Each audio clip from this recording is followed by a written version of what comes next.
Hello guys, നമസ്കാരം. രാവിലെ ഞാൻ എനിക്ക് ഇച്ചിരി ലേറ്റ് ആയിപ്പോയി. എന്നാലും എന്താടാ, ഞാൻ പൊറാട്ടയും മുട്ടക്കറി ഉണ്ടാക്കിയില്ല. ഇത് ഞാൻ ഉണ്ടാക്കിയത് കേട്ടോ, പുറത്തുനിന്ന് മേടിച്ചതേ ഇല്ല. ഇത് പിന്നെ അമ്പലത്തിൽ നിന്ന് അമ്മ പോയപ്പോൾ കിട്ടിയ പ്രസാദം. അമ്പലത്തിൽ എന്തോ പരിപാടിയൊക്കെ ഉണ്ട്. അങ്ങനെ ഞാനും എൻ്റെ അനിയത്തിയും കൂടി വേറൊരു അമ്പലം തേടിപ്പോയി. പോകുന്ന വഴി ഒന്നും പറയല്ല, അടിപൊളിയായിട്ടുള്ള വഴി കേട്ടോ. ഞങ്ങൾ അവിടെ എത്തി. ഞാൻ ഇടയ്ക്കിടയ്ക്ക് ഇവിടെ പോകാറുണ്ട്, പക്ഷേ കുറച്ചായിട്ട് ഇവിടെ പോകാറുണ്ടായിരുന്നില്ല. ഹോസ്പിറ്റലിൽ അഡ്മിറ്റൊക്കെ ആയല്ലേ, അങ്ങനെ നമ്മൾ ട്രിപ്പൊക്കെ പോയല്ലോ 4-5 വട്ടം.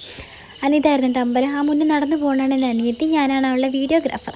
അങ്ങനെ അവൾക്ക് 4-5 വീഡിയോസൊക്കെ എടുത്ത് കൊടുത്ത് നമ്മൾ തിരിച്ച് വീട്ടിലേക്ക് തന്നെ ആയാണ് എൻ്റെ ചെറിയ അനിയത്തി വിളിച്ച് പറയുന്നത്. വരുന്ന സമയത്ത് ഇച്ചിരി തേൻ വാങ്ങി വരുന്നത്. വീട്ടിലെത്തി നോക്കിയ സമയത്താണ്ടടാ ഞാൻ രാവിലെ ഇട്ട് ഫേസ് മാസ്ക് അവളിട്ടിരിക്കണം. അതിൻ്റെ അർത്ഥം എന്താണ്? അതിൽ റിസൾട്ട് ഉണ്ടെന്നല്ലേ.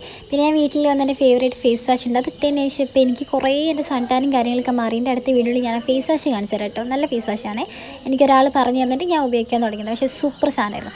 പിന്നെ ഞാൻ എൻ്റെ മുഖത്ത് പ്രത്യേക തരം തിളക്കവും പിന്നെ എനിക്ക് അച്ഛൻ പുതുതായിട്ട് വാങ്ങി തന്ന കുപ്പായൊക്കെ ഇട്ടിട്ട് ഇനിയിപ്പോൾ കുറച്ച് നേരം പുറത്ത് പോയി ഉലാത്താമെന്ന് കരുതിയിരിക്കുക. ഇനിയിപ്പോൾ ഞാൻ ഉലാത്തി വരാം ഗൈസ്.